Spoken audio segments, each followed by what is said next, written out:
पुण्यात येऊन भेट घेत आहेत. एकीकडे महापालिकेच्या सगळ्या निवडणुका आहेत, दोन्ही राष्ट्रवादी एकत्रित लढतात, पुणे पिंपरी चिंचवड. काय कशा संदर्भात भेट घेतली नाही, आमच्या निवडणूक संपलेल्या आहेत. माझं मी दुसऱ्या कामाने आलो होतो आणि आल्यानंतर कळालं की दादा आहेत म्हणून. मग त्यांच्या पीएन ला फोन केला, वेळ त्यांनी दिला.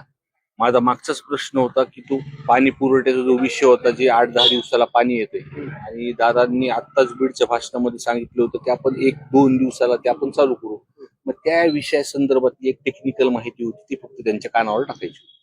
पुणे आणि पिंपरी चिंचवड मध्ये दोन्ही राष्ट्रवादी एकत्र येतात. तुम्हाला वाटतं का आगामी निवडणुका जिल्हा परिषदेच्या आहेत तिथं सुद्धा दोन्ही राष्ट्रवादीने एकत्र लढावं? नाही, मी एवढा मोठा नाहीये, पण आमच्यासारख्या लहान कार्यकर्त्याला जे पवार कुटुंबाची एक निष्ठ राहिलेलो आहेत आम्ही, आम्हाला तर कधी सुद्धा एकत्र झाला आनंद असणार. दोन्ही राष्ट्रवादी एकत्र फायदा होईल आपल्याला देखील पंचायत समिती जिल्हा परिषद त्या निवडणुकांना? नाही, ताकदच वाढेल.